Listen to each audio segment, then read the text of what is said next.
Kom ons buig net die hoofde in gebed. Ja, Heer, hierdie pragtige oggend kan ons net sê dankie, dat U die een is wat lief is vir ons, dat U die een is wat uitreik na ons, dat U die een is wie se arms altyd oop is vir elke een van ons. Vader, as ons nou gaan luister na U woord, wil U met ons praat, wil U U woord vir ons duidelik maak, wil U help, dat ons U stem alleen sal hoor. In Jesus se naam alleen vra ons dit. Amen. Ons lees vanmôre uit Hebreërs hoofstuk 1, net die eerste 4 verse.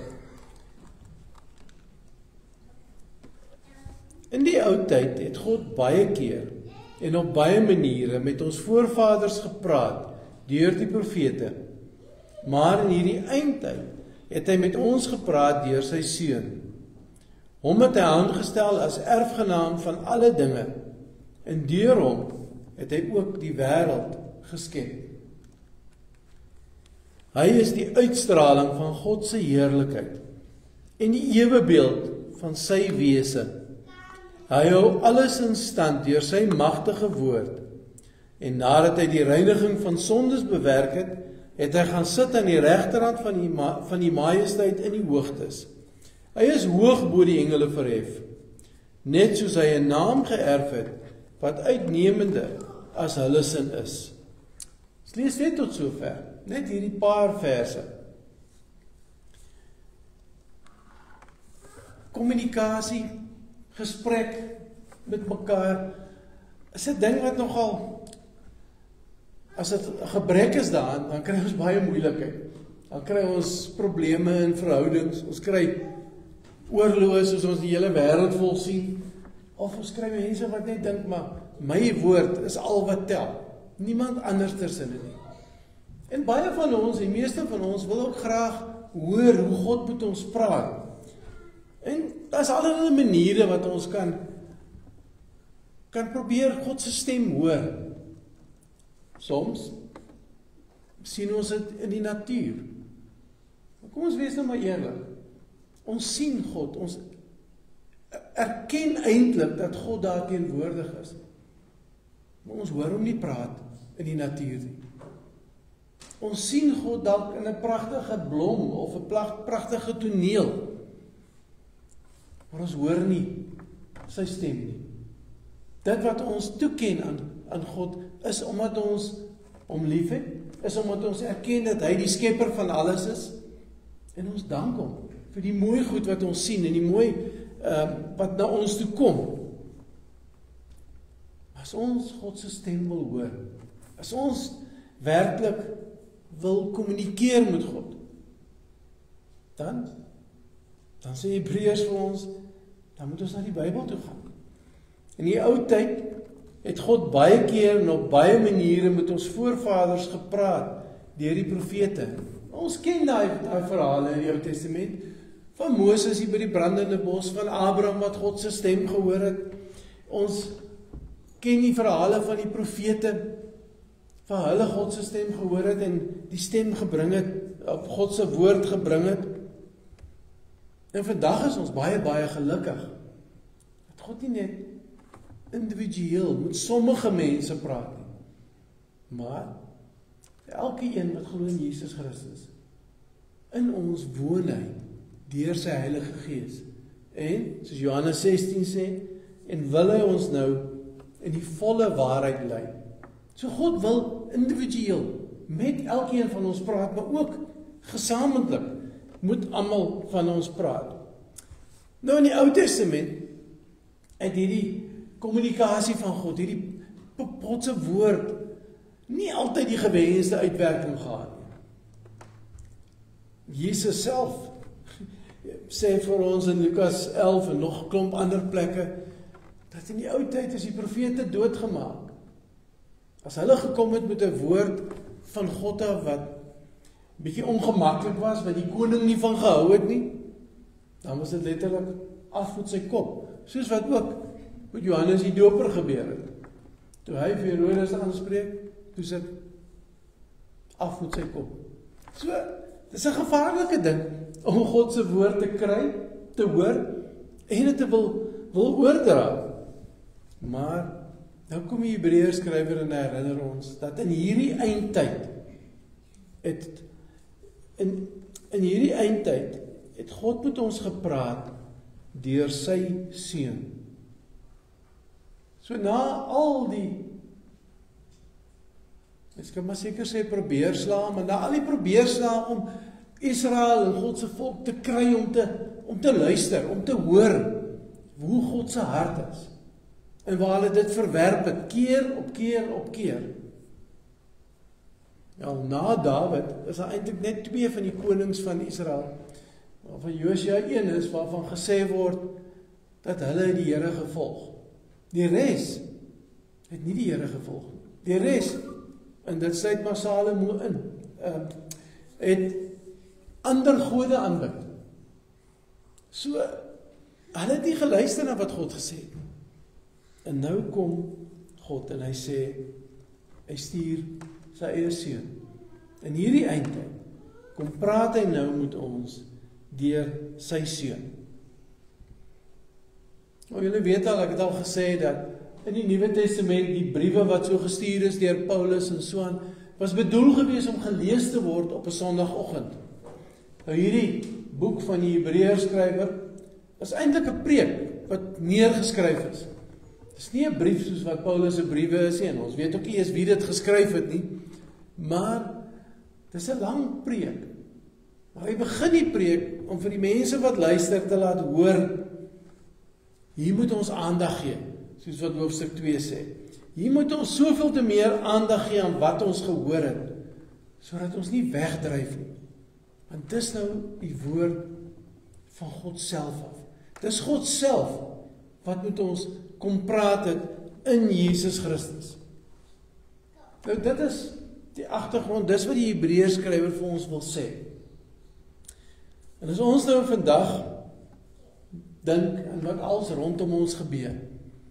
Kyk, daar is gedagterigtings en filosofieë en godsdienstige standpunte waarvragtevol. Afrikaans het mos die gesegde van elke ketter het sy letter. En ongelukkig is dit so dat baie mense vat klein stukkies uit die Bybel en daarmee hardloop hulle en hulle vergeet die groter boodskap van die Bybel. Hebreërs kom sê vir ons, gaan lees maar gerus die res van hierdie hoofstuk en ook hoofstuk 2. Hy kom sê vir ons dat God het sy hart kom openbaar, God het sy wese kom openbaar, God het kom wys wie hy is in sy seun. En dan sê hy dit vir my op so 'n mooi manier. Daar in vers 3.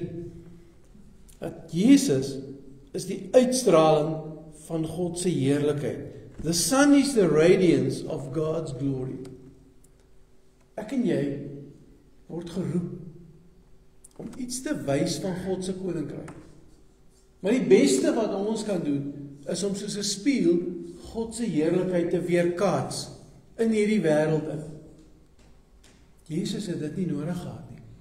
Jesus het self, want hy was God self, God se heerlikheid gewys in hierdie wêreld. Hierdie selfde skrywer in die Hebreërs boek aan hoofstuk 10 sê hy, die wet, en as daar staan die wet, dan bedoel dit gewoonlik die eerste 5 boeke van die Bybel, die Torah, en dan die geskrifte en die profete. Die wet bevat immers net 'n afskaduwing. Okay, dit klink vir my na 'n snaakse Afrikaanse woord, maar dit is wat hy daar staan. So, die wet is net 'n skaduwee van die toekomstige goeie dinge, nie 'n presiese weergawe daarvan nie. So dit wat ons voorheen gehad het, wat gewys het na Jesus toe, het vir ons probeer sê, dis die pad om te loop. Maar dit het nie die volle heerlikheid, die volle waarheid, of die volle waarheid, maar die volle boodskap van God gebring nie. En dit gebeur wanneer Jesus kom. Christus, die uiteindelike, die volmaakte woord van God is. Johannes 1 vers 1, wat ons so goed ken. In die begin was die woord, en die woord was by God, en die woord was God. Matteus 5, Jesus het die wet volledig kon vervul. Hy het die volmaakte heerlikheid van God vir ons kom uitstraal. Ek is op die oomblik besig vir die mense wat by die Bybelstudiegroepe is of wat dit lees op die WhatsApp groepe om so 'n klomp verskillende maniere van kyk na geloof na te kyk. Eerste 2 was wat ons na gekyk het was mense wat Christus aan vashou. Die kern dat Christus gebore is, dat hy geleef het, dat hy gekruisig is, dat hy opgestaan het, opgevaar het na die hemel. Maar nou die volgende 2 weke gaan ons 'n bietjie kyk na ander groeperinge. En groeperinge wat eintlik maar vir Christus sê, jy is nie goed genoeg nie. Ons het nog ietsie ekstra nodig. In die oomblik wat iemand vir jou dit kom sê, dan moet jy rooi ligte sien flikker. Want vir die Bybel, vir die woord van God, en Hebreërs stel dit duidelik, maar kon baie ander plekke het ook gaan lees. Die woord van God raak sigbaar. Die wil van God raak sigbaar. In Jesus die mens wat tussen ons kom leef het. Wat God se heerlikheid kom wys het vir ons. Ons het nie Jesus nodig plus iets nie. Ons het Jesus nodig. Dit is wat ons het. Dit help nie ons kom met, maar ek volg Jesus, maar jy moet dit en dit ook doen om 'n goeie Christen te wees nie. Was nie 'n plus nie. Dis of aanvaar Jesus en leef dan uit dankbaarheid om vir die wêreld te sê, maar die goeie dinge soos ons dit doen, wat ek doen ek nie om aanvaarbaar te wees vir God nie, maar ek doen dit net om dankie te sê vir God, vir alles wat hy al klaar vir ons gedoen het. Ons is aanhoorders van hierdie boodskap. Ons sit soos die mense daar in die eerste eeu en luister na 'n preek, as ons hierdie Hebreërs boek gaan lees. Maar ons word uitgedaag hier. Uitgedaag om nie net te hoor nie. Uitgedaag om dit te leef, om daar uit te leef. Jesus wys nie net vir ons die hart van God nie. Jesus is die hart van God. Die een wat omgee vir ons. Stefan Joubert beskryf dit so mooi op 'n stadium, dat 'n paar keer as ons lees, dat Jesus was, byvoorbeeld, hy het gehuil oor Jerusalem, hy het gehuil oor Lazarus. Dan is dit net so 'n lang Griekse woord wat Stefan Joubert gebruik, en dan sê hy, maar dit beteken, in Jesus skeur God se hart oop, van liefde, van omgee, van uitroep, uitreik na ons toe, om ons by hom te hê. In hoofstuk 2, juig hierdie Hebreërs skrywer, wat is die mens dat jy aan hom dink? Of die mensekind dat jy na hom omsien? U het hom vir 'n kort rukkie minder as engele gemaak, en hom met heerlikheid en eer gekroon. U het alles onder sy voete geplaas. God kom. En ons gaan lees dit al daar in Genesis 1. Hy het alles gemaak, en hy het dit goed gemaak. En hy het vir ons in sy goeie skepping gestel, om sy verteenwoordiger te wees. Dis hoe hy ons vertrou. Nou, ons weet van Genesis 3, toe die wiele afgekom het, en Adam en Eva, en al die moeilikhede wat daar was. Wat dan nou? Elke enkele boek van die Bybel vertel vir ons hoe God daai fout wat gekom het, as gevolg van ons eie hardkoppigheid, hoe God dit wil herstel, God dit wil regstel. En dan vertel die hele Ou Testament vir ons die verhaal van hoe ons keer op keer God se oop arms en sy uitnodiging verwerp. En dan kom Jesus. En weer eens word hy verwerp, hy word gekruisig.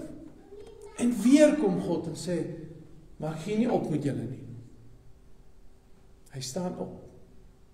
Hy vaar op na die hemel. En God stuur sy eie Gees, sy Heilige Gees, om in ons te woon. God sukkel, beklei, elke dag, om die kanale, die kommunikasiekanale tussen ons en hom, oop te hou. Dit is hoe hy omgee vir ons. Dit is wat sy hart is. 'n Hart van liefde vir elke een van ons, wat hy kom wys het in Jesus. Hy doen alles van sy kant af. Al wat ek en jy kan doen, is om te sê, dankie Heer. Al wat ek en jy kan doen, is om dit te aanvaar. Mag hy vir ons in hierdie week en dae wat kom, net weer en weer laat besef, hoe hy elke oomblik gebruik, om sy oop arms, en sy oop hart van liefde en genade, vir ons te wys. Dis waar hy ons wil hê, teen sy bors aangedruk, as sy kinders, sy seuns, sy dogters. Mag hy vir ons daai genade gee, dat ons dit sal so leef, ook in hierdie week. Amen. Kom ons buig die hoofde in gebed. Here, oral sien ons tekens van mense wat nie na U luister. Ons sien dit in moord, in roof, en laster, en verkrachting, en so kan ons aangaan. Elke dag is ons nuus net vol van hoe ons nie na U luister nie. Van hoe ons nie in kommunikasie, in verhouding met U leef nie. Elke dag vertel ons nuus net vir ons is nog steeds besig om te val. Maar dankie Heer, dat U nie opgee nie. Dankie dat U in alles en deur alles nog steeds met ons praat, nog steeds vir ons nooi na U toe, nog steeds vir ons wil toevou in U liefde. Here, dit is maklik om te kyk na die oorlog in die Oekraïne, en die oorlog in die Midde-Ooste, die oorlog in Myanmar, en in Nigerië, en in Sudan, en te sê, ek kan nog toch niks daaraan doen nie. Maar Heer, ons kan iets doen aan die verhoudinge tussen ons en ons medemens. Ons kan iets doen aan die verhoudinge tussen ons as gelowiges. Ja Heer, en U kom. En U kom vanmôre en herinner vir ons, dat U liefde, in alles en deur alles vir ons skenk, sodat ons dit kan wys vir hierdie wêreld. Help ons Heer om so te leef. In Jesus naam. Amen. Ons sing ons slotsang, hartlik saam. Ons staan op en ons sing dit saam.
Die genade van die Here Jesus Christus en die liefde van God en die gemeenskap van die Heilige Gees bly met ons almal.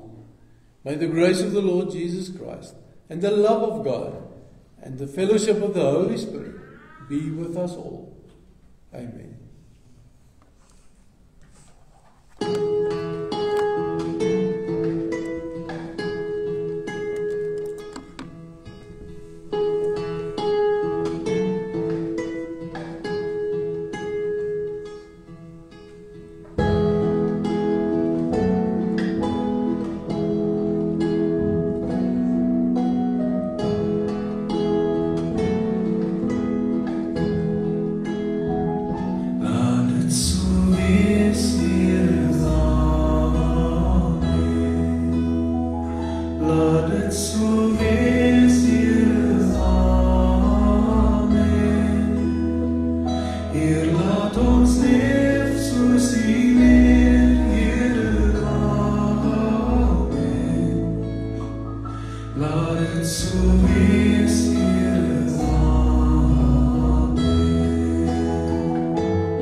tog weer